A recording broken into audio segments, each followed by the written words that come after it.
മുംബൈ ദർപ്പൺ ചാനലിലേക്ക് എല്ലാവർക്കും സ്വാഗതം. ഈ ചാനൽ നിങ്ങൾ ഇതുവരെ സബ്സ്ക്രൈബ് ചെയ്തിട്ടില്ലെങ്കിൽ സബ്സ്ക്രൈബ് ചെയ്യാൻ അഭ്യർത്ഥിക്കുന്നു.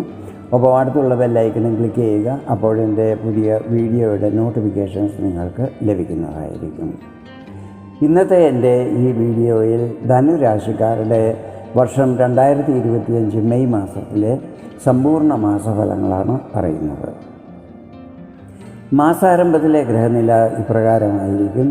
സൂര്യൻ തൻ്റെ ഉച്ചസ്ഥാനമായ മേടത്തിലും, ഗുരു ഇടവം രാശിയിലും, ചൊവ്വ തൻ്റെ നീചസ്ഥാനമായ കർക്കടകത്തിലും, കേതു കന്നി രാശിയിലും, ബുധൻ ശുക്രൻ ശനി രാഹു എന്നീ 4 ഗ്രഹങ്ങൾ മീനം രാശിയിലുമായിരിക്കും മാസാരംഭത്തിൽ നിൽക്കുന്നത്. മെയ് 7-ാം തീയതി ബുധൻ മീനത്തിൽ നിന്നും മേടത്തിലേക്കും പിന്നീട് 23-ാം തീയതി ഇടവത്തിലേക്കും രാശി മാറുന്നതായിരിക്കും. മെയ് 14-ാം തീയതി ഗുരു ഇടവം രാശിയിൽ നിന്നും മീനത്തിലേക്കും 15-ാം തീയതി സൂര്യൻ മേടത്തിൽ നിന്നും ഇടവത്തിലേക്കും രാശി മാറുന്നതായിരിക്കും. മെയ് 18-ാം തീയതി രാഹു മീനം രാശിയിൽ നിന്നും കുംഭത്തിലേക്കും കേതു കന്നി രാശിയിൽ നിന്നും ചിങ്ങത്തിലേക്കും രാശി മാറുന്നതായിരിക്കും. മെയ് 31-ാം തീയതി ശുക്രൻ മീനത്തിൽ നിന്നും മേടത്തിലേക്ക് രാശിമാറ്റം ചെയ്യുന്നതായിരിക്കും. മാസാരംഭത്തിൽ മിഥുനത്തിൽ നിൽക്കുന്ന ചന്ദ്രൻ ഓരോ 2.25 ദിവസം കഴിയുമ്പോൾ തൻ്റെ രാശി മാറിക്കൊണ്ടിരിക്കുന്നതുമായിരിക്കും. ഈ മാസത്തിലെ പ്രധാനപ്പെട്ട രാശിമാറ്റങ്ങൾ ഗുരു രാഹു കേതു എന്നീ ഗ്രഹങ്ങളുടേതായിരിക്കും. ശനിയും രാഹുവും ചേർന്ന് മീനത്തിൽ അശുഭ പിശാചി യോഗം നിർമ്മിച്ചിരിക്കുകയാണ്. ഈ സമയത്ത് ശനി രാഹു ശുക്രൻ എന്നീ ഗ്രഹങ്ങളുടെ ഫലങ്ങളെ ഇത് നെഗറ്റീവായിട്ടായിരിക്കും ബാധിക്കുന്നത്. മെയ് 18-ാം തീയതി രാഹു കുംഭത്തിലേക്ക് രാശി മാറിക്കഴിയുമ്പോൾ ശനിയുടെയും രാഹുവിൻ്റെയും ശുഭഫലങ്ങൾ ലഭിക്കുവാൻ തുടങ്ങുന്നതായിരിക്കും. അതിനാൽ മാസത്തിൻ്റെ ആദ്യ പകുതി അധികം രാശിക്കാർക്കും അത്ര ശുഭകരമായിരിക്കത്തില്ല. ഇത് പ്രത്യേകം ഓർമ്മയിലുണ്ടായിരിക്കണം. ഞാനിവിടെ പറയുന്നത് ചന്ദ്രഘടനയെ അടിസ്ഥാനമാക്കിയുള്ള പൊതുഫലങ്ങളാണ്. നിങ്ങളുടെ ജാതകത്തിലെ ഗ്രഹനില, ഇപ്പോഴത്തെ മഹാദശ, അപഹാരം എന്നിവയിൽ വരുന്ന വ്യത്യാസങ്ങൾ കാരണം ഫലങ്ങളിൽ ചില്ലറ ഏറ്റക്കുറച്ചിലുകൾ വരുവാൻ സാധ്യതയാണ്.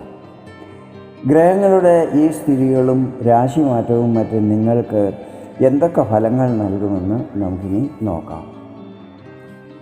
ആദ്യമായി നിങ്ങളുടെ ആരോഗ്യസ്ഥിതികൾ ഈ മാസം എങ്ങനെയായിരിക്കുമെന്നാണ് പറയുന്നത്. 1-ാം ഭാവാധിപൻ ഗുരുവാണ്. ഗുരു നിൽക്കുന്നത് 6-ാം ഭാവത്തിലാണ്. 6-ാം ഭാവം രോഗം, ഋണം, ശത്രു, കോർട്ട് കേസുകൾ, തൊഴിൽ എന്നിവയുമായിട്ടെല്ലാം ബന്ധപ്പെട്ടിട്ടുള്ളതാണ്. കഴിഞ്ഞ 1 വർഷമായി ഗുരു നിങ്ങൾക്ക് 6-ാം ഭാവത്തിൻ്റെ നെഗറ്റീവ് ഫലങ്ങളായിരുന്നു കൂടുതലും നൽകിയിരുന്നത്. എങ്കിലും മെയ് 14-ാം തീയതി ഗുരു നിങ്ങളുടെ 7-ാം ഭാവത്തിൽ പ്രവേശിക്കുന്നതും അവിടെ നിന്നും നിങ്ങളുടെ 1-ാം ഭാവത്തിൽ ദൃഷ്ടി പതിക്കുന്നതും ആരോഗ്യത്തിൽ പ്രശ്നങ്ങളുള്ളവർക്ക് അതിൽ ആശ്വാസം ലഭിക്കുവാൻ ഇടയാക്കുന്നതായിരിക്കും. ഇനി നിങ്ങളുടെ വിദ്യാഭ്യാസത്തെക്കുറിച്ചാണ് വിവരിക്കുന്നത്. 5-ാം ഭാവാധിപൻ ചൊവ്വയാണ്. ചൊവ്വ നിൽക്കുന്നത് 8-ാം ഭാവമായ കർക്കടകത്തിലാണ്. ഇത് ചൊവ്വയുടെ നീചസ്ഥാനവുമാണ്. വിദ്യാർത്ഥികൾ ഈ സമയത്ത് ധൃതി പിടിച്ച് തീരുമാനങ്ങളൊന്നും തന്നെ എടുക്കുവാൻ പാടില്ല. മാതാപിതാക്കൾ, അധ്യാപകർ എന്നിവരുമായിട്ടൊക്കെ കൺസൾട്ട് ചെയ്തിട്ട് വേണം എന്തെങ്കിലും നിർണയത്തിൽ എത്തുവാൻ. ഈ സമയത്ത് നിങ്ങളിലൊരു കൺഫ്യൂഷൻ്റെ സ്ഥിതിയും ഉണ്ടാകുന്നതായിരിക്കും. ലവ് റിലേഷനിലുള്ളവരെ കുറിച്ച് പറയുകയാണെങ്കിൽ ചൊവ്വ വിപരീത രാജയോഗം നിർമ്മിക്കുന്നുണ്ടെങ്കിലും നീചസ്ഥാനത്ത് നിൽക്കുന്നതിനാൽ ഈ സമയം നിങ്ങൾക്കത്ര അനുകൂലമായിരിക്കത്തില്ല. അതിനാൽ നല്ല ശ്രദ്ധയോടെ വേണം തമ്മിൽ സംസാരിക്കുവാനും പെരുമാറുവാനും. അല്ലാത്ത പക്ഷം ബന്ധങ്ങളിൽ വിള്ളലുകൾ ഉണ്ടാകുവാൻ സാധ്യതകളുണ്ട്. ഈ കാര്യം എപ്പോഴും ഓർമ്മയിലുണ്ടായിരിക്കണം. ഇനി ധനുരാശിക്കാരുടെ ദാമ്പത്യ ജീവിതം ഈ മാസം എങ്ങനെയായിരിക്കുമെന്ന് നോക്കാം. 7-ാം ഭാവാധിപൻ ബുധനാണ്. ബുധൻ മെയ് 7-ാം തീയതി മേടത്തിലേക്കും പിന്നീട് ഇടവത്തിലേക്കും രാശി മാറുന്നതായിരിക്കും. ഗുരുവും മെയ് 14-ാം തീയതി 7-ാം ഭാവത്തിലേക്ക് രാശി മാറുന്നതുമാണ്. ദാമ്പത്യ ജീവിതത്തിൽ ഈ മാസം വലിയ പ്രശ്നങ്ങളൊന്നും തന്നെ ഉണ്ടാകുവാൻ സാധ്യതകളില്ല. മേടത്തിലും ഇടവത്തിലും ബുധനും സൂര്യനും ചേർന്ന് ബുധാദിത്യ യോഗവും നിർമ്മിക്കുന്നുണ്ട്. ദാമ്പത്യ ജീവിതം സുഖകരമായിരിക്കും. മാസത്തിൻ്റെ രണ്ടാം പകുതിയിൽ ജീവിത പങ്കാളിയുടെ ആരോഗ്യത്തിൽ പ്രശ്നങ്ങൾ വരാൻ സാധ്യതയുള്ളതിനാൽ ഈ കാര്യത്തിൽ പ്രത്യേകം ശ്രദ്ധയുണ്ടായിരിക്കണം. ഇനി നിങ്ങളുടെ ഭാഗ്യസ്ഥിതികൾ ഈ മാസം എങ്ങനെയായിരിക്കുമെന്ന് നോക്കാം. 9ാം ഭാവമാണല്ലോ ഇതുമായി ബന്ധപ്പെട്ടിട്ടുള്ളത്. 9ാം ഭാവാധിപൻ സൂര്യനാണ്. സൂര്യൻ മാസത്തിൻ്റെ ആദ്യ പകുതിയിൽ 5ാം ഭാവത്തിലായിരിക്കും നിൽക്കുന്നത്. ഇവിടെ ബുധനുമൊത്ത് ബുധാദിത്യ യോഗവും നിർമ്മിക്കുന്നുണ്ട്. അതിനുശേഷം മെയ് 15-ാം തീയതി സൂര്യൻ 6ാം ഭാവത്തിലേക്ക് രാശി മാറുന്നതായിരിക്കും. ഇത് ഉപജയസ്ഥാനമാണ്. ഇവിടെയും ബുധാദിത്യ യോഗം നിർമ്മിതമാകുന്നതാണ്. പൊതുവെ പറയുകയാണെങ്കിൽ ഈ മാസം ഭാഗ്യസ്ഥിതികൾ നിങ്ങൾക്ക് അനുകൂലമായിരിക്കും. കാര്യങ്ങളിൽ വന്നുകൊണ്ടിരുന്ന തടസ്സങ്ങൾ മാറിക്കിട്ടുന്നതായിരിക്കും. ദൂരയാത്രകൾ ചെയ്യുന്നതാണ്. ഇത് ചിലപ്പോൾ വിദേശ യാത്രകളാകുവാനും സാധ്യതകളുണ്ട്.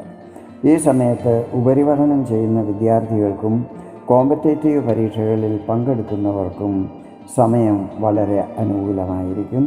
പിതാവിൻ്റെ എല്ലാ സഹായ സഹകരണങ്ങളും ലഭിക്കുന്നതായിരിക്കും.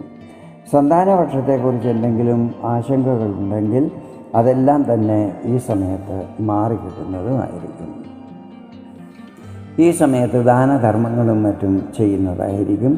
വിദേശ സംബന്ധമായ കാര്യങ്ങളിൽ വന്നിരുന്ന തടസ്സങ്ങളും മാറിക്കിട്ടുന്നതായിരിക്കും. ഇനി നിങ്ങളുടെ കരിയറിനെ കുറിച്ചാണ് വിവരിക്കുന്നത്. 10ാം ഭാവാധിപൻ ബുധനാണ്. ബുധൻ്റെ പൊസിഷൻ ഈ മാസം നല്ലതാണ്. എങ്കിലും 7ാം ഭാവത്തിൽ രാഹുവിൻ്റെയും ശനിയുടെയും ദൃഷ്ടി പതിക്കുന്നതിനാൽ മാസത്തിൻ്റെ ആദ്യ പകുതിയിൽ ചില്ലറ പ്രശ്നങ്ങളെ നേരിടാൻ സാധ്യതകളുണ്ട്. ഈ സമയത്ത് ധൃതി പിടിച്ച് ഒരു കാര്യവും ചെയ്യാൻ പാടില്ല. എല്ലാം സാവകാശം നല്ല ശ്രദ്ധയോടെ വേണം ചെയ്യുവാൻ. അതുപോലെ ഓഫീസിലും പുറത്തും ആരുമായും വാക്കുതർക്കങ്ങളിൽ ഏർപ്പെടാൻ പാടില്ല. മെയ് 18-ാം തീയതി രാഹു രാശി മാറുന്നതോടെ സ്ഥിതികളിൽ മാറ്റമുണ്ടാകുന്നതും സമയം നിങ്ങൾക്ക് അനുകൂലമാകുന്നതുമായിരിക്കും. ജോബ് ചെയ്യാൻ ആഗ്രഹിക്കുന്നവർക്ക് ഇത് അനുകൂല സമയമായിരിക്കും. നന്നായി ട്രൈ ചെയ്യുകയാണെങ്കിൽ കൂടിയ പാക്കേജോടുകൂടി പുതിയ ജോലി ലഭിക്കുവാനുള്ള സാധ്യതകളുണ്ട്. വ്യാപാര വ്യവസായികളെ സംബന്ധിച്ചിടത്തോളം സമയം നല്ലതായിരിക്കും. ഇൻകം ഈ സമയത്ത് സാമാന്യമായിരിക്കും. അതിനാൽ ചിലവുകളിൽ കൺട്രോൾ ചെയ്യേണ്ടത് ആവശ്യമായിരിക്കും. ഈ സമയത്ത് റിസ്ക്കുള്ള കാര്യങ്ങളിൽ ഇൻവെസ്റ്റ് ചെയ്യുന്നത് ഒഴിവാക്കുന്നതായിരിക്കും നല്ലത്. അതുപോലെ ആർക്കും പൈസ കടം കൊടുക്കാൻ പാടില്ല. ആരോടും കടം വാങ്ങുവാനും പാടില്ല. എല്ലാ കാര്യങ്ങളും നല്ല ശ്രദ്ധയോടെ വേണം ചെയ്യുവാൻ. കാരണം ഈ സമയത്ത് ധനുരാശിക്കാർ കണ്ടകശനിയുടെ പ്രഭാവത്തിലാണ്. ഇതാണ് ധനുരാശിക്കാരുടെ വർഷം 2025 മെയ് മാസത്തിലെ സമ്പൂർണ്ണ മാസഫലങ്ങൾ. വീഡിയോ നിങ്ങൾക്ക് ഇഷ്ടപ്പെട്ടെങ്കിൽ ഇതുപോലെ ജ്യോതിഷ സംബന്ധമായ കൂടുതൽ വിവരങ്ങൾ അറിയുവാൻ വേണ്ടി എൻ്റെ ഈ ചാനൽ സബ്സ്ക്രൈബ് ചെയ്യാൻ അഭ്യർത്ഥിക്കുന്നു. വീണ്ടും വേറൊരു വീഡിയോയിൽ കാണാം. അതുവരെ എല്ലാവർക്കും നന്ദി, നമസ്കാരം.